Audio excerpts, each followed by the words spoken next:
And I'm going to be doing a series of short videos where I'm not going to do the dashboard today. I did a large dashboard yesterday, a very long dashboard yesterday. But today is going to be a series of smaller videos. And because of the censorship, I'm going to have to be a little coy, and I'm going to have to be a little bit, walking on eggshells here so that I can get around the strikes. Please help support my work by making sure that you subscribe to all my channels. I have 4 channels on YouTube. I have Brighteon, Bitchute, and Rumble. I have been streaming on Rumble lately, so you can see live streams on Rumble and on this channel, also on my small YouTube channel. So I'm starting to stream on different channels, so make sure that you subscribe to all. I've also did some testing on the Brighteon stream feature, so I'll be streaming on Brighteon soon here. But today is a little bit more calm down, and not all the screens are flickering and all the telemetry, but I'm going to do a series of different videos on different topics. This video is going to be on bird flu specifically. If you want to know on how to mitigate, pay attention to some of my other videos. I cannot tell you how to mitigate on this video because it will be taken down by YouTube. That's the world we live in because we didn't fight the censorship.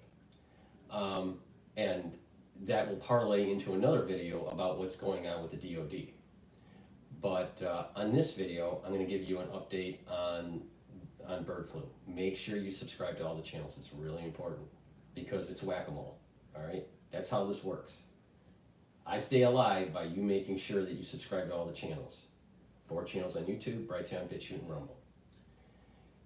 So with that said, and you can get to those channels by all the links that are in the description of this video and all my videos. So the update with bird flu, all right? I want to start with reading the chart on the CDC. This is the highly pathogenic H5N1 that everyone, is all worried about. I've been talking about this for over, a year now. But I want to go over some data first, and I'll give you my interpretation on this, okay? I don't want to spark fear in people, but the risks are elevating, all right? I'll explain why. I'll explain at the genomic level why. All right, now I want to go over the different states that have the human cases. There's 61 human cases. Most of these cases, the far majority, not even the far majority, 99%, 98% of them are farm workers exposed to a sick animal. A cow, a bird, poultry, chicken, turkey, something like that, all right? So or wild birds. 33 of the cases are in California. Those cases are primarily through dairy cows, all right? And this will parlay in, and I'll talk about the emergency declaration by Newsom in this video, but this is part of the reason. Most of the 61 cases, most of them are happening in California.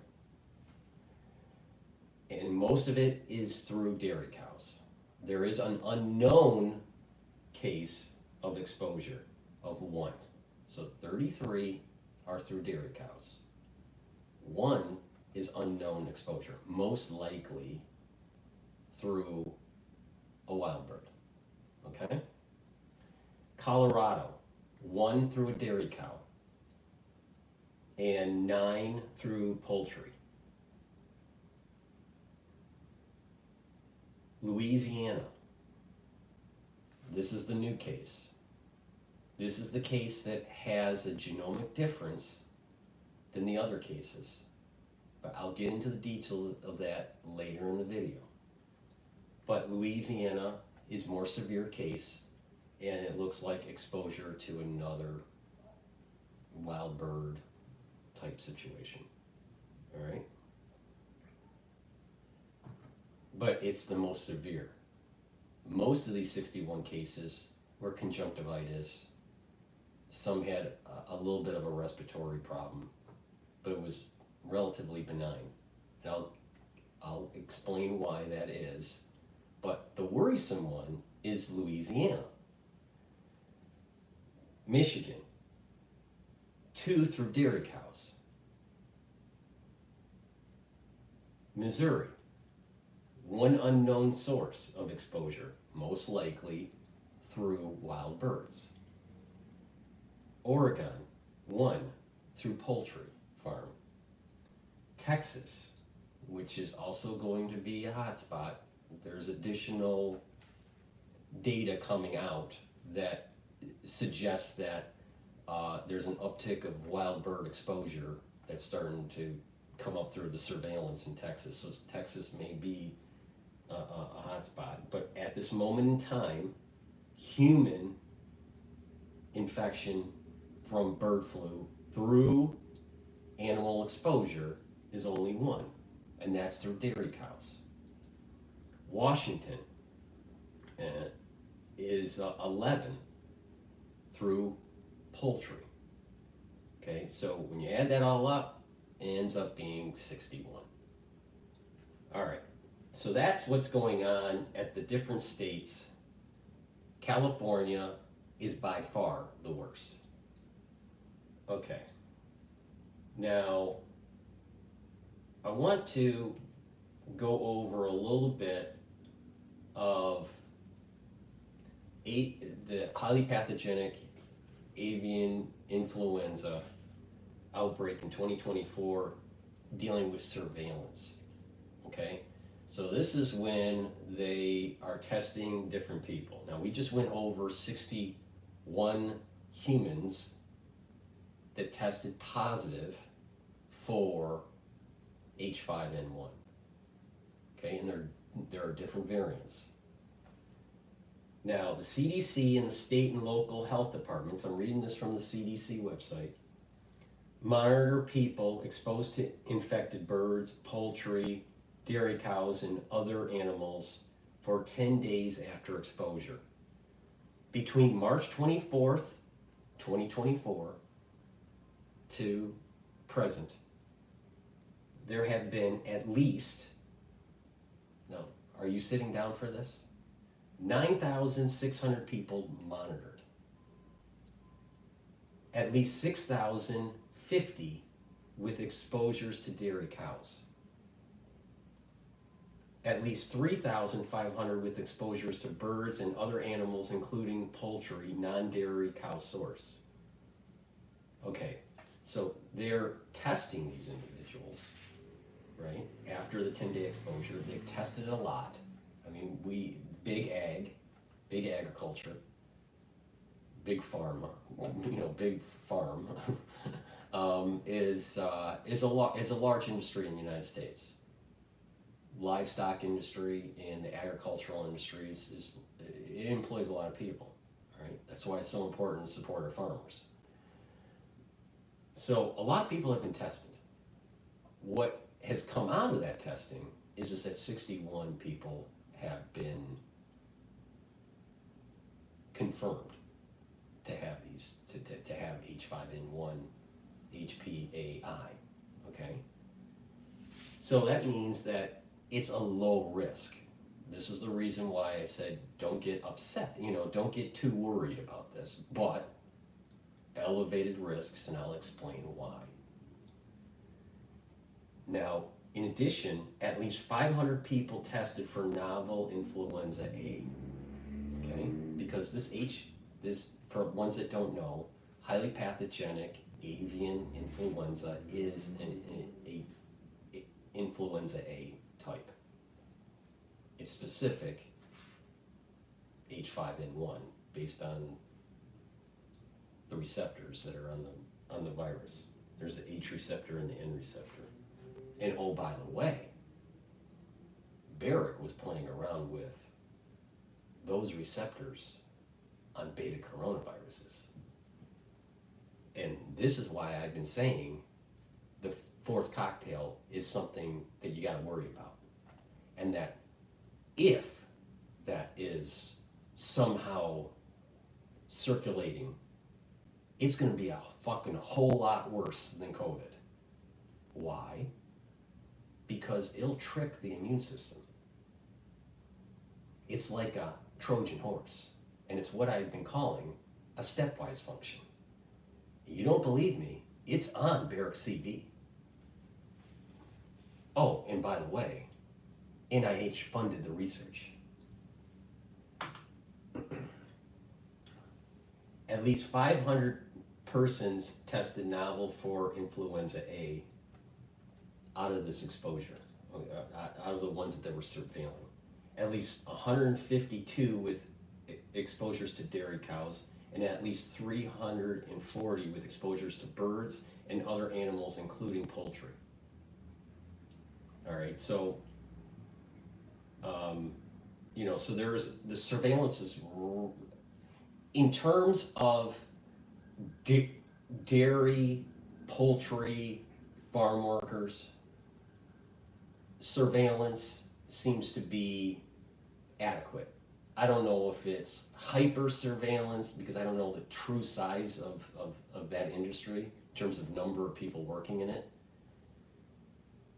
Are they covering everybody? Are they not? I don't know.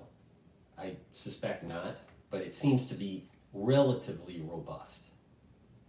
Okay? So the surveillance of the workers that are in big agriculture in terms of livestock seems to be adequate. Surveillance at the population level outside of farm workers, not so much. All right. Now, the risk is extremely low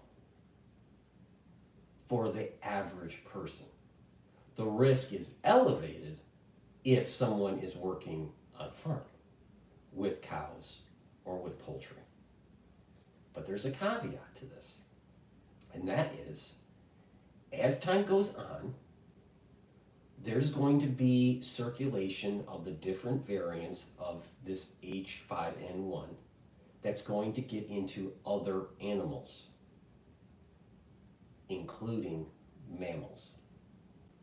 And if that starts to, and the problem with influenza is it's a segmented genome, meaning that there are different pieces that aren't what is called linear.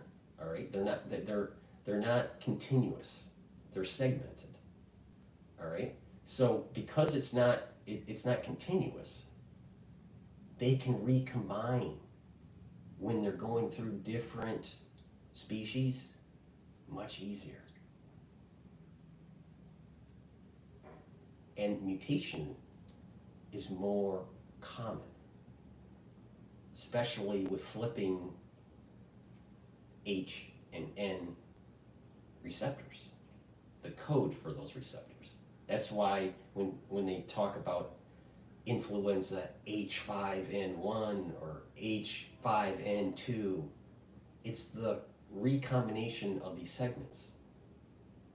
So if during the natural circulation of the pathogen through different species, it's going to automatically nature will find some sort of mutation that takes place that will be able to have a new function, a new affinity to receptors.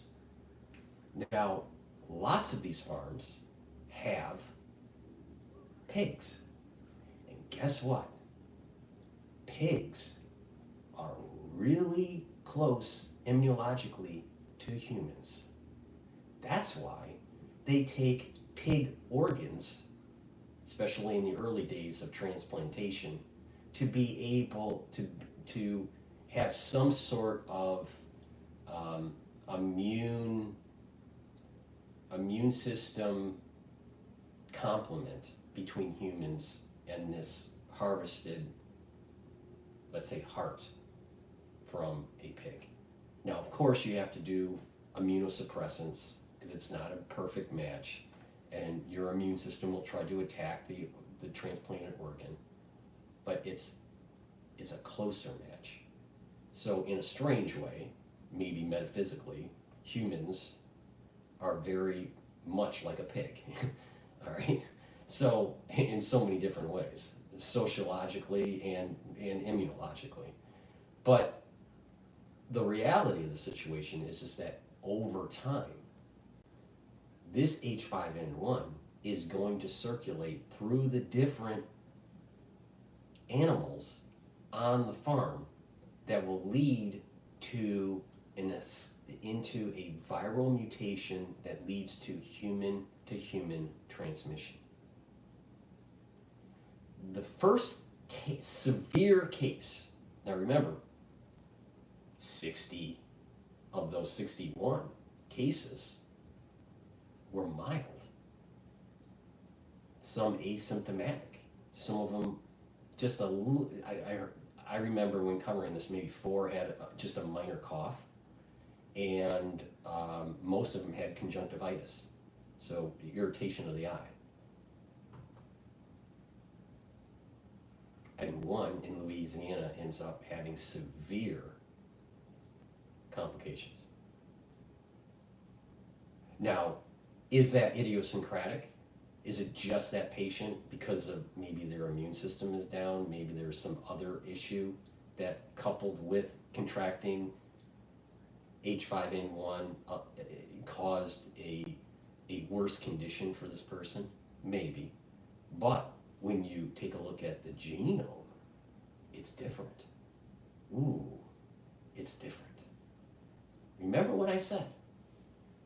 60. Now, you gotta remember, I'm the only one that I'm not even covering H5N1 that closely. And I'm the only one that I can find that gives you this much detail. 60 of the 61 had mild infection. And the reason why is that there are 2 main types that are floating around. Now, there are variants of a variant of a variant. There's subvariants. I don't want to get into the details of subvariants. It's not important. What is important is that B3, I think it's B3, yeah, B3.13 was the variant line that most of these cases were coming off of. And where did they find B3.13, H5N1? In cows and poultry. So when you're a farm worker and you're exposed to these animals, you might get some conjunctivitis through H5N1, the variant of B3.13. But what's going on with Louisiana? Oh, Louisiana. When they do the genotype of Louisiana, it's D1.1. And guess what? That's found in wild birds and in some poultry. Now, the report for the Louisiana case says that this person was exposed to wild birds. Makes sense.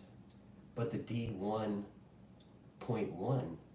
genotype is different than the B3.13. It's still H5N1. So the point here is that if it's been shown for a year now that B3.13 or other subvariants above it or below it are mild cases of conjunctivitis and shows no human-to-human transmission, What if D1.1 starts floating around and mutates and becomes a little bit more problematic? Now again, all of these cases, 61, show no human-to-human transmission. So for the average public, it is very low risk until it's not. Let me repeat that. H5N1 currently is extremely low risk for the average person until it's not. If you're a farm worker, it's still relatively low risk compared to the number of people that actually work on farms with cows and chickens. Only 60 people have contracted, and their surveillance is relatively robust. I mean, they've been monitoring just under 10,000 people. I don't know how big the industry is, so whatever that percentage is, I'm sure it's not 100%. Okay, so let's follow the logic here. D1.1 genotype of H5N1 starts floating around in these different animals. We hear cases where zoos are starting to see that animals are in the mammal, different mammals within zoos are contracting H5N1, and people would say, how's that happening? Well, it's the birds flying into the zoo, the wild birds that have the H5N1 that's passing it on. So you have these reservoirs in cities that humans go to called zoos. And those zoos are going to be the potential mutation. Now, it's not the only place. Obviously, it's going to happen also in agriculture, livestock. Not so much at the watersheds, with wild bird to human transmission, because the wild bird has a version that doesn't have all the mutations it needs. I'll go into detail why. All the mutations it needs for human-to-human transmission. So if you contract it from a wild bird, you may get it. The chances of you passing it on to someone is very low. It hasn't happened yet. It's extremely low for that bird to have all those mutations. But when you are working in zoos, if you are working on farms with lots of different animals, you're increasing the chances of the recombination of those segmented genomes of influenza H5N1 to have certain mutations that will have higher affinity to certain receptors. Now, to oversimplify this, there are two main receptors that you got to worry about. It's called alpha 2,3 and alpha 2,6. Alpha 2,3 is the receptor that is more tied to this avian flu. Okay? And that receptor is lower in the lung. That's the reason why it's hard for humans to transmit to another human. But if there's a mutation that allows for affinity to alpha 2,6, which is in the upper part of the airway, more prevalent, right? Because there's also 2,3 in the upper airway, but I'm talking just simplistically, mostly in the lower lung, you're going to see receptors for the alpha 2,3. And in the upper airway, you're going to see expression for alpha 2,6 in your respiratory system.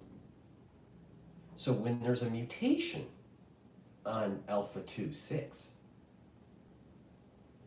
then you start having human-to-human transmission. Now, let's go back to the pig. Now, I'm sure that you know a lot of people that are kind of like a pig, eat like a pig, act like a pig, look like a pig. Humans aren't that far away from pigs, immunologically and sociologically. So, what you're going to see is over time an elevated risk of having that mutation that leads to higher affinity to alpha 2/6. And when that happens, you're fucked. Because now H5N1 is human to human transmission. Now let's go back to what happened after COVID, or during the whole COVID thing. Emergency power, right? And curtailment of freedoms, and the push of, certain types of treatments, and, and inoculations, and all this stuff, what I call the Biopatriot Act. You're seeing it in motion right now. Okay, now I'm going to do another video on just the DoD part of this. But guess what? The emergency bill that for funding had a lot of pork in it. And guess what? Elon, using AI to read the document, because it was 1,500 pages long, guess what it found? And I guess this is a powerful part of AI, even though I'm a little suspicious on AI in general. It found that there was pork in it that dealt with funding of certain things that would give more emergency powers, and biodefense issues and DoD issues that are all wrapped up into what I've been calling the Biopatriot Act. Now, it goes a little deeper because the DoD just released a lovely document yesterday, and if you follow me on X, you have the link to that document. The DoD is expanding its efforts in biodefense and chemical warfare. All right? I've been complaining about this problem that it was starting to arise, called the Biopatriot Act, that's very similar to the Patriot Act of 9/11. You create a situation, and then all of a sudden emergency powers are starting to come to fruition. For example, 9/11 happened, and we had TSA get emergency powers, and Homeland Security was built out, and the CIA had more capability for surveillance of domestic operations on citizens for the sake of, terrorism, right? So there was a gigantic build out of the national security state right after 9/11. Same thing's happening. It happened during the COVID crisis. Now it kind of died down a little bit because people pushed back, but the saving grace is if RFK Jr. gets in, HHS probably will not have the same emergency power. The problem is that the national security state isn't just the CIA. It's the DoD. It's the Department, of Health and human services. So these things, the Trump administration wants to kind of curtail. The Trump administration, to me, seems that they want to curtail this. They want to weaken the national security state, reduce the regulation, protect the civil liberties of the citizens, and stop the crazy, rogue national security state. This is something I want. I hope Trump is successful at it, because if he's successful at this, he will be the best president since George Washington. But I'm fearful that the national security state will drum up something similar to 9/11 to prevent the loss of power. Because the Trump administration, now a lot of people will say, how does this relate to influenza, Paul? How does this relate, Dr. Paul, to influenza?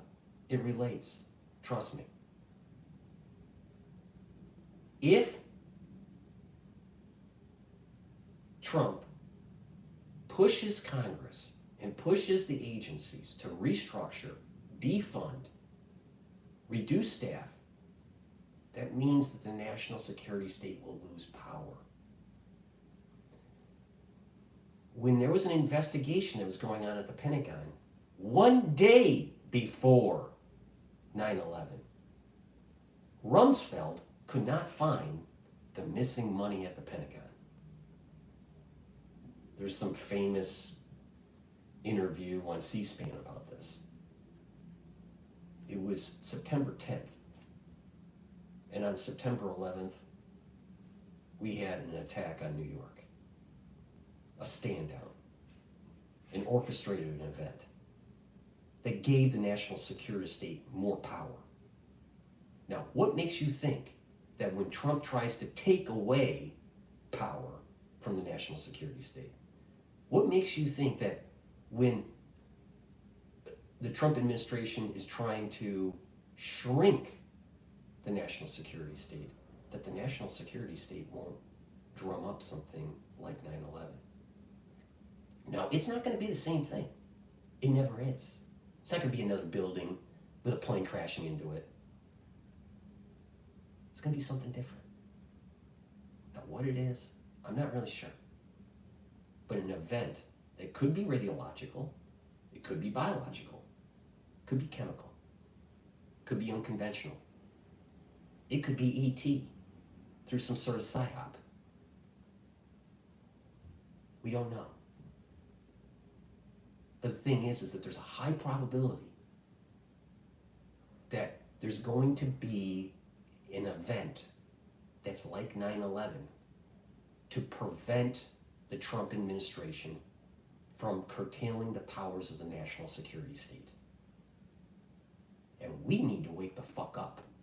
And I've been saying this for 5 years, and no one's been listening. I said on Mike Adams maybe 2 years ago, I think it was 2 years ago, maybe a year and a half ago, the next big thing was going to be H5N1. Roll the tape. I said it. I said shut down the fucking labs, because that's where the root cause is. But because of all the infighting on social media and the demonization of therapeutics and the demonization of, there's two camps when it comes to therapeutics or the inoculations. You have the pro and you have the anti, right? And there's nothing wrong with logical, vigorous debate. That's what perpetuates mankind. There's nothing wrong with that. The problem is that through that infighting, we didn't get to the root cause. The root cause was a runaway national security state doing things that they shouldn't be doing in laboratories with gain-of-function research that leads to therapeutics as shields for the weapon systems that they're making. And I've been saying this for 5 years, and no one was willing to stop it. Everyone like Stu Peters or, other well-known people, they focused on inoculation injury. Now, does inoculation injury happen? Absolutely. Is there manufacturing problems with the inoculation? Absolutely. I said that in 2020. People just didn't listen. And then all of a sudden, there's proof that there's SV40 plasmids. It doesn't matter what the plasmid is. The problem is you can't filter the reagents for the inoculation. So of course you're going to have inoculation injury. It's a side note that's SV40. Doesn't matter. The point is that the filtration system doesn't work. And that was known for years. years, decades.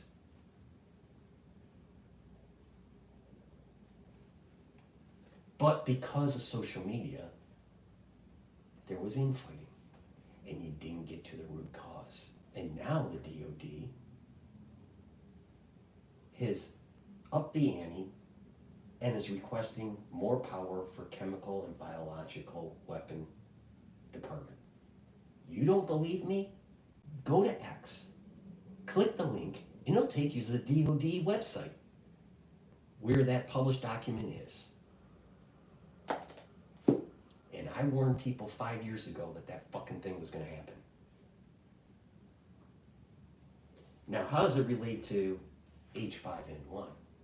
Oh, I'm glad you asked. Dr. Paul Cottrell, how does H5N1 relate to the DoD? Well, my fellow citizens, in America, there's dual research. Research to try to understand the scientific underpinnings of a certain mechanism, the basic science of something, but also how to weaponize it. And when you do gain of function research at these laboratories, you learn a lot about what makes a certain pathogen tick, how it works, and you publish papers, and you get famous, but you get money from DARPA, the DoD, or conduits. And we know about conduits, right? Like EcoHealth Alliance. So, what happens is that there's a worry that, well, wait a minute, if we do this, this, and this to a certain pathogen, it's going to be really problematic for humans. So we got to come up with a therapy for it. Inoculation. I'm using the word inoculation because I don't want to use the common word because it gives you a strike on YouTube, especially when you're in the breach. So,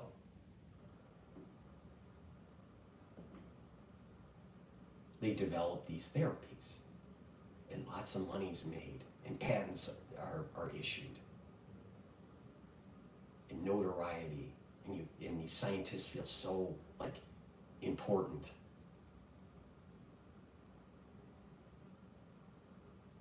And what happens is that sometimes it leaks out on accident, but there's stuff on the shelf that can be used for chemical and biological warfare. Now, you don't think that this is real. You need to go to the website at the DoD, the Department of Defense, because that's exactly what's happening. Now, they use fancy words like total force and the enterprise. And they use these like code words. But if you really read the document, I'm not wrong. I'm 100% right. And us Americans allowed it to happen. And for insult to injury, they're using our tax dollars to do this. I don't know what's worse, maybe using our tax dollars to do this, or them, creating some sort of drug ring, in South America for co-op operations, just for, black op operations like the CIA does. I don't know what's worse. Maybe it's equally worse.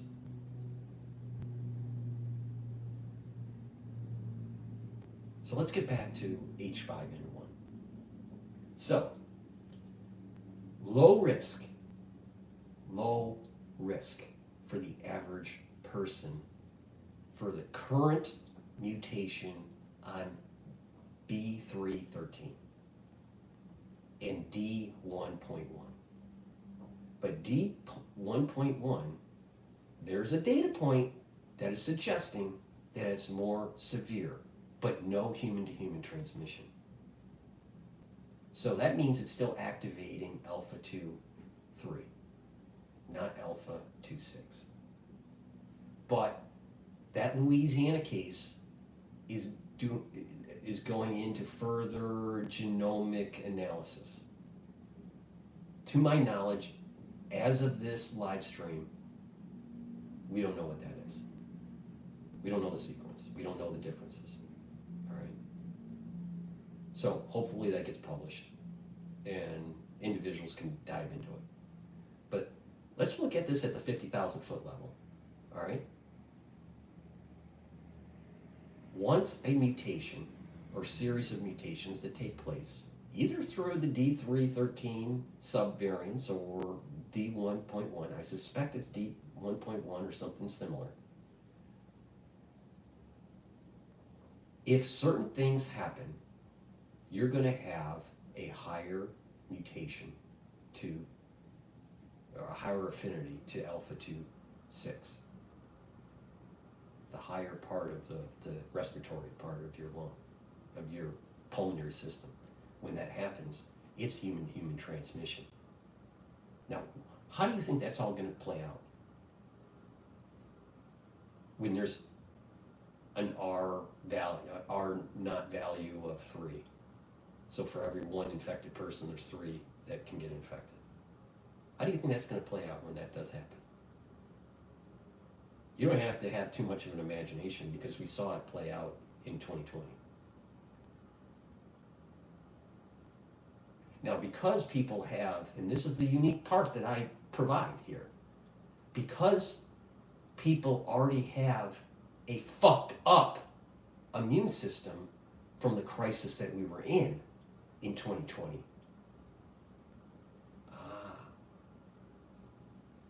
Something new, highly pathogenic avian influenza, H5N1, that's human-human transmission with high affinity to alpha 2, 6. How do you think your immune system is going to react? Especially when it is suppressed. You're screwed. You're boxed in. You can't fight it.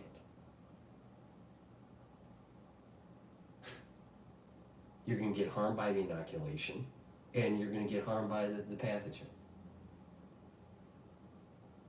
And I warned people what to do. You had to shut down the bioweapon laboratories that are doing the gain-of-function research, adding capability to pathogens. And everyone was so focused on inoculation injury. Inoculation injury is a problem, but it's not the root cause. It's not the root cause. The root cause of the problem is a runaway DOD. You're just focused on a mechanism, not all the mechanisms, and not the real root cause.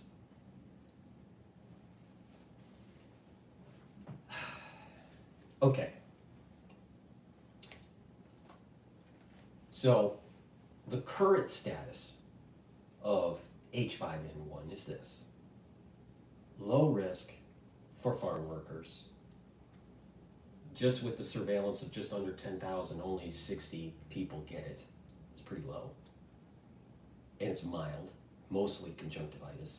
There's been a few cases where I had minor cough, minor upper respiratory infection or something like that. It's just minor. So it's not that big of a deal. Now the Louisiana case, it's more severe. Idiosyncratic? We don't know. Is it something unique about that patient? Maybe its immune system's down. Were they, did they have exposure to COVID?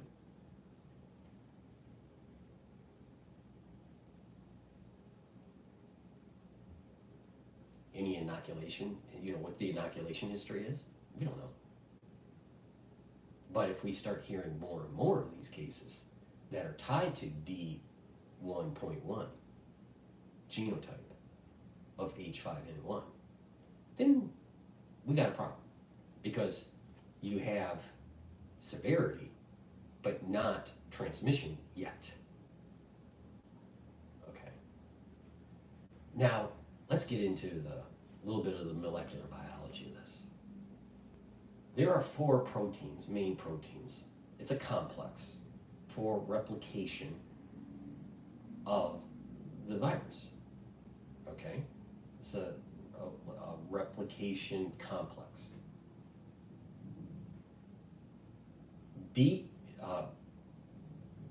PB2 is mostly mutated, but not the only protein within this complex that's mutated, but mostly PB2. But when the other complexes, so like some of these patients, like in the 61 of the cases, some of them may have a mutation that is a little bit more PB2. Others may have a mutation that's a little bit more to one or the other of the proteins within the replicase complex. All right, and when they analyze the cows and the poultry, they're seeing that too. They're surveilling the animals and seeing what kind of version of H5N1 they have, and there's a landscape. There's a map of it of these different mutations. The last I looked at it was a few months ago. Most of this is PB2. Okay, but when the point here is to see it circulating within the cows and within the chickens, right, and other animals, that when there is enough of a mutation that takes place, and you start to fine tune just through mutation the replicase complex of the 4 proteins, replication becomes better, more robust for severity, right? So, all right, so there's this mutation that's taking place with the replicase, and it's been known for a long time that when the N protein is truncated, then now you have human-to-human transmission. Why? Because it's related to higher affinity to alpha-2,6. Oh. So over time, as this replicase complex starts to hone in,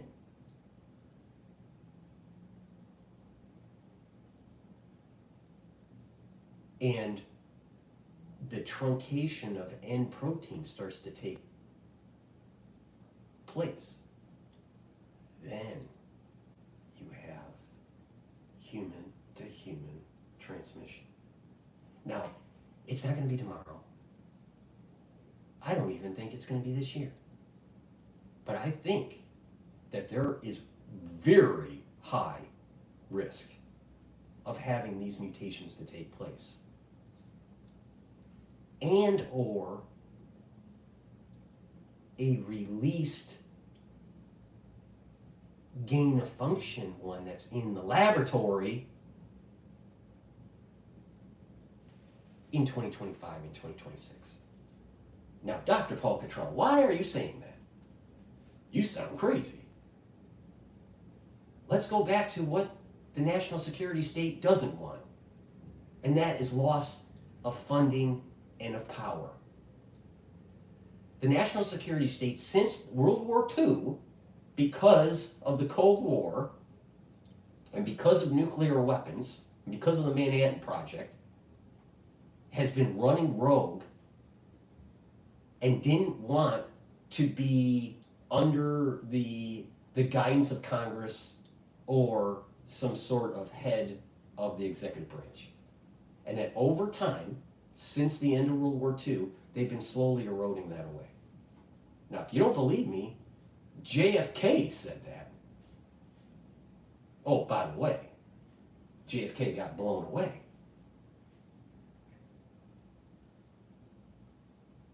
And we're still doing the whodunit. So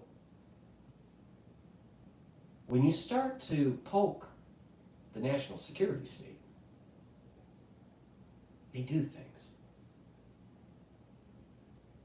Now, in the laboratory, that has been published, researchers in different labs have done the gain of function research to supercharge influenza A. Now, the question is it going to be H5N1? Could it be H7N9? There's lots of different versions of this.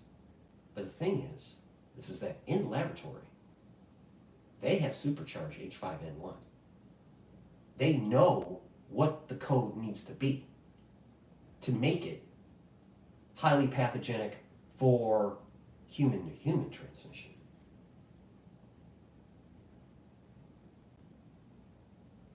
So you don't know what's going to happen if it's going to be a lab release, but we know the code for that. Or if it's going to be an emerged mutation because of lifestyle. And once this starts circulating around pigs, you got a big problem. Because the HLA comparison to humans, it's enough. It's enough to allow for that leap. Now, birds obviously is a different whole species and whole immunology. When you start moving towards mammals, right?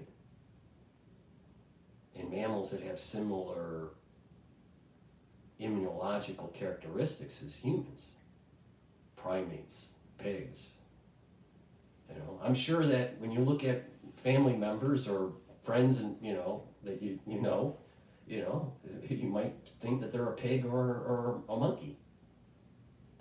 But the thing is that when it's circulating in these types of animals, mutations do happen.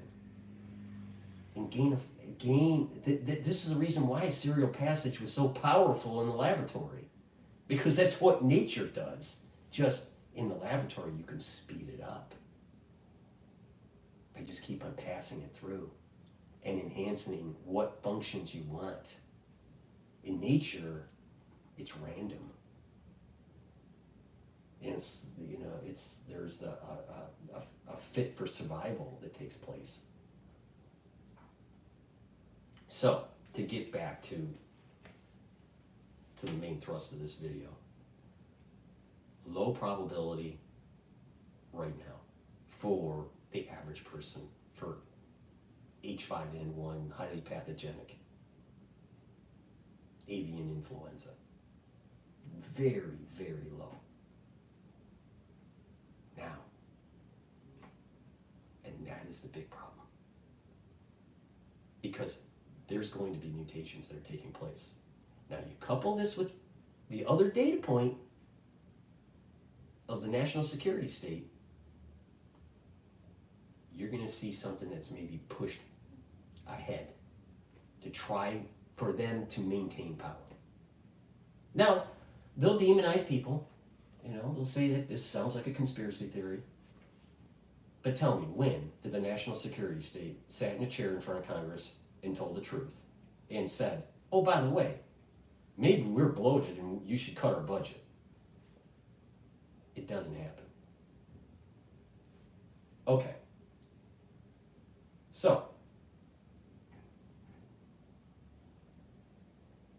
I'm concerned that in 2025 or 2026, that we have about a 50% chance of human-to-human transmission of H5N1.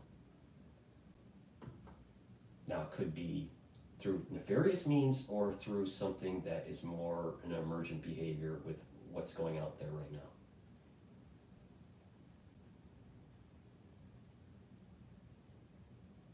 But the real issue here is why, through the omnibus, were there provisions trying to fund or why were there provisions to try to sweep underneath the rug some of the nefarious activities of the DoD?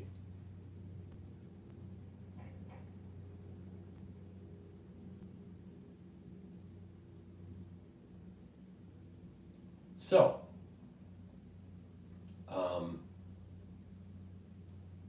D1.1 is, I think, a potential issue. And until we have additional sequence information that's published from the Louisiana patient, we don't know if it's idiosyncratic or not. Now, that leads me to another thing that I wanted to talk about, and that is what's going on in Wisconsin.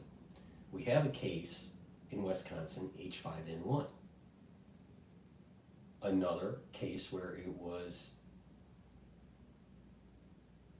potentially looking like a wild bird exposure. Okay. Texas, like I said, only had one case, I think it was dairy, that contracted H5N1. But Texas is on the alert. Some of the health authorities in Texas are worried because when they're doing the biosurveillance of the wild birds, there's an uptick.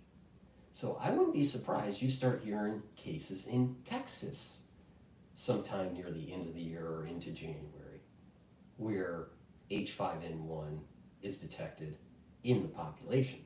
Now again, most likely that's going to be the D, most likely is the D, the B313. If it's B313, it's probably not that big of a deal. But if you start hearing a lot of cases of D1.1, then, and severe, there's another data point that maybe the Louisiana case is not idiosyncratic. But the point here is I wouldn't be surprised at the end of the year or in January, probably in January, you're going to start hearing a couple non-farm cases of H5N1. But no human-to-human transmission. It's going to be like wild bird to human transmission. But the moment that it's human-to-human transmission, off to the races, and the national security state's going to start clamping down. And if you don't believe me, you didn't pay attention to the lessons learned during COVID.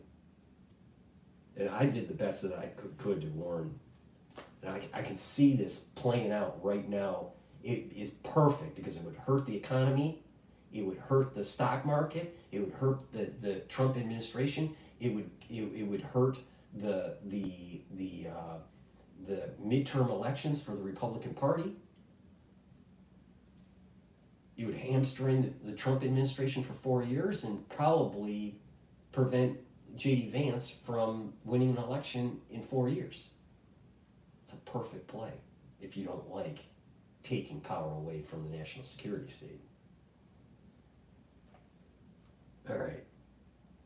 So now that's the Texas is warning. Hey, we're starting to see a lot of wild birds that have this damn H5N1. So they're warning the public. Now there is a case, or cases, I think it's one case, that's suspected, that's being looked into. So we'll see. But only the Louisiana case is the most severe. Is it idiosyncratic? We don't know. California. Again, California has the most cases of H5N1 through dairy cows. No human-to-human transmission. Now, it's near the end of the year. Everyone seems to hate Trump, on the Democratic side.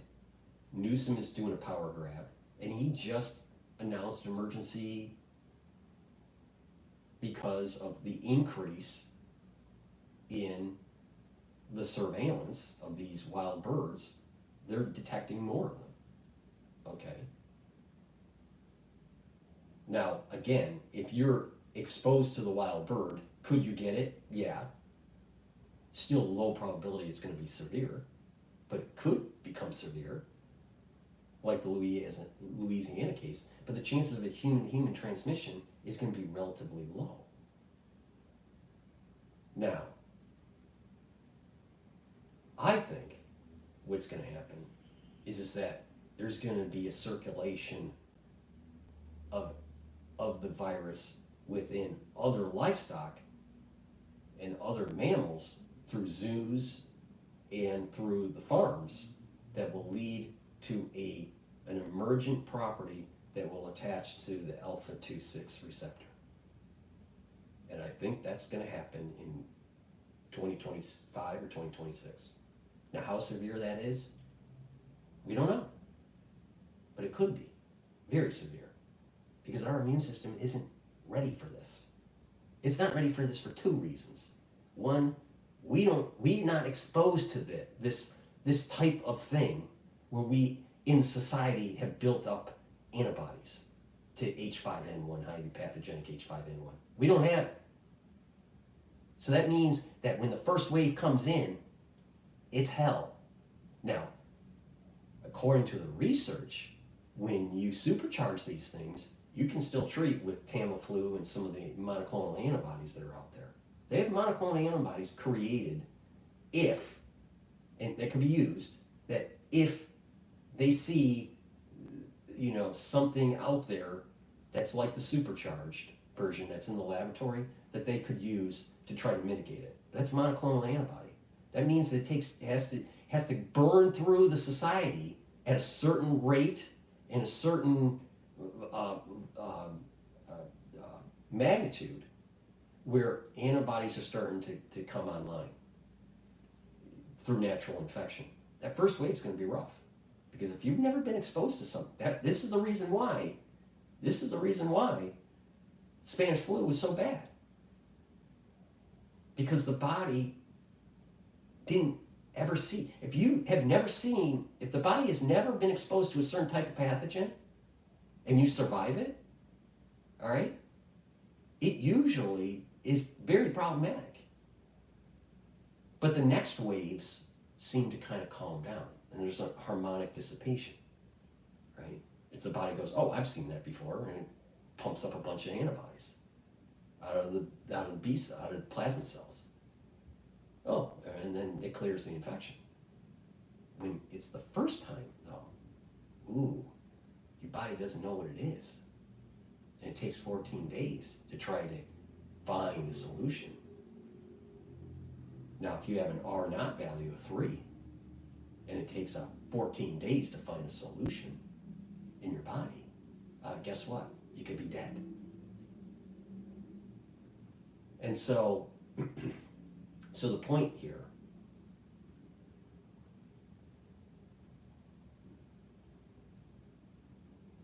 is that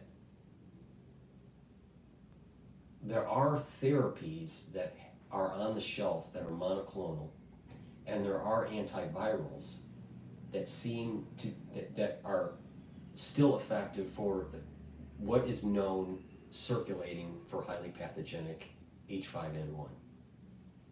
If the mutation happens, and it's very similar to the supercharge in the laboratory, the researchers that have done this have a high confidence level that their monoclonal antibody will be able to mitigate the problem. But not everybody's going to be able to get the monoclonal antibody. Not everybody will want the monoclonal antibody. There's going to be a supply disruption, and that first wave is going to be rough if this happens. Now, I personally think that there's going to be elevated risks in 2025 and in 2026. I don't trust the DoD. I don't trust the National Security State. They lie. They steal. They're not truthful to Congress about what they're doing. Now, what's sad is that Congress allows them to be that way. All right. So emergency powers, I want to get back to the emergency powers because I went on a tangent. So the emergency powers with California is, that early bellwether where you have a Democrat state that is trying to exercise a power grab. Now the question is, if RFK Jr. gets into HHS, controls it, will he be able to circumvent the emergency powers that the governors are trying to do? Because now you're, talking about the powers between a federal agency versus a governor. And that may be problematic. I don't know. So, you have Newsom stating an emergency, so it gives him more power, under the thought that because there is an increase in cases of wild flu, or of wild bird H5N1, more cases of that, and the state of California having the highest number of farm-related H5N1 through dairy cows, he feels that it's prudent to do some sort of an emergency power. Now, let's play this out. It goes to January, and all of a sudden you start hearing more cases of people catching H5N1 that's not a farm worker, not a dairy cow farmer, or a poultry farmer. And people start worrying. People start getting scared, even though there's no human-to-human transmission. So you'll have other governors that are in Democrat states doing something similar. So it seems to me that Newsom is testing the water for the other governors as panic starts to set in, because the average person is an idiot. All right?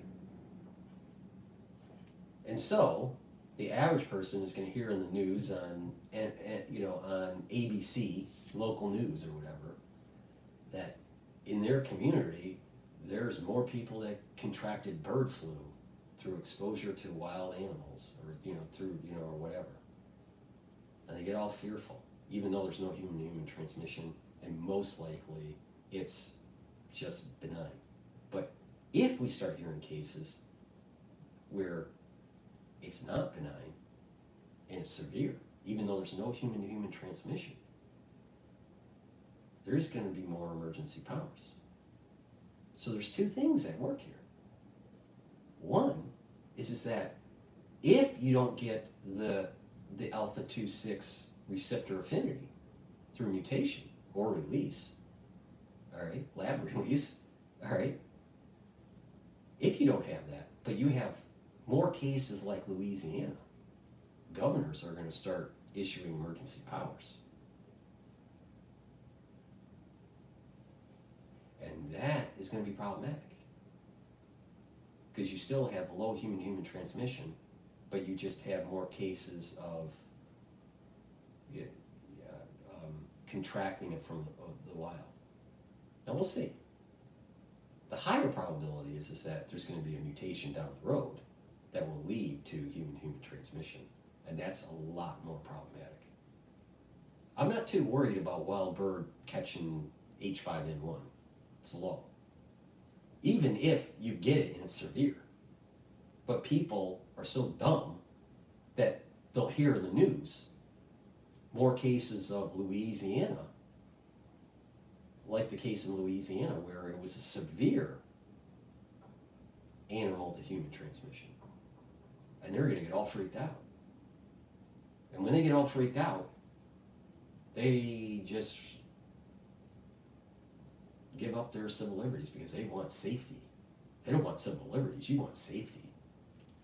Meanwhile, over 250 years ago, Benjamin Franklin warned us, never give up your civil liberties for safety, because you won't have either. You won't have safety nor civil liberties when you do that. But the average citizen is an idiot. All right, so California emergency powers because of H5N1.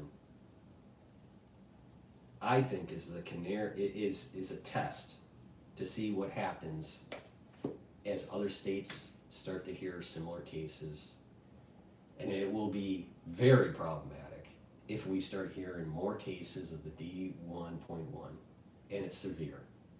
Then it's like,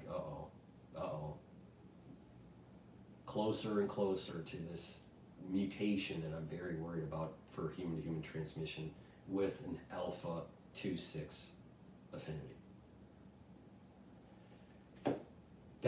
I've been going for 70 minutes or so. I wanted to really actually be a shorter video on this. Unfortunately, I went probably too long, but please help support my work, right? Share the links, follow me on X. I have 2 channels on X. All the links are in the description of this video and all my videos.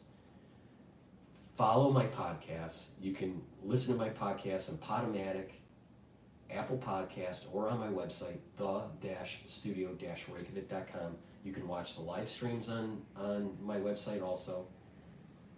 And obviously I have many offerings on the website. I'm not going to bring it up because it'll create a strike. All right, it's really important that I did this to try to inform the public on how I think what's happening with H5N1. All right, very low risk for the average person. It's low risk if you're a farm worker, but there's elevated risks that are starting to emerge that can lead to more severity, animal to human transmission, and elevated risks that are emerging that if enough types of mutations take place, you're going to see human to human transmission. It's not going to be tomorrow. It's probably not even going to be this year. It's going to be sometime maybe next year or the year after. And when that does happen, you don't want to go through that again. It's going to be bad. All right. So humans are not ready for the supercharged version of H5N1 or something similar like H7, H7N9 or H9N7 or whatever combination that is supercharged, right? It doesn't matter what it is.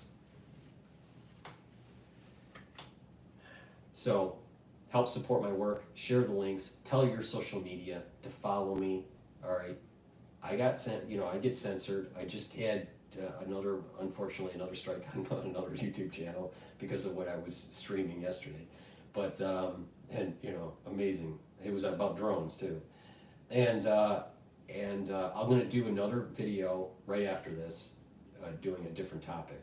But please help support my work. Go to my website, take a look at the offerings that I provide, share the links, ask your social media to follow me. I'm censored. They believe my subscribers. Help support my work.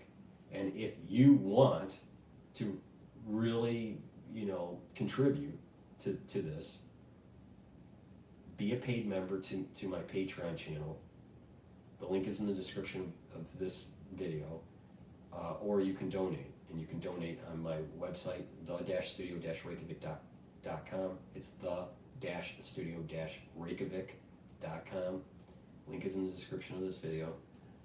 You can donate through Stripe, PayPal, or buy me a coffee. And that way, I have thousands of videos for free, right? And I've been trying to do a different type of format where it's more interactive. But today, I didn't want to do the dashboard and the interactiveness. I wanted to just do a deep dive on what my take of H5N1 is and how this parlays into the national security state. Thank you for the ones that do support. I appreciate the super chat. And it's really important to really pay attention to what I have to say on this, all right, on what's emerging here. Because I'm not wrong. I'm not wrong. Now, you may not like the way I say it. You may not like me. I don't fucking care. But the reality of the situation is I'm not wrong on this. You got to pay attention that if you don't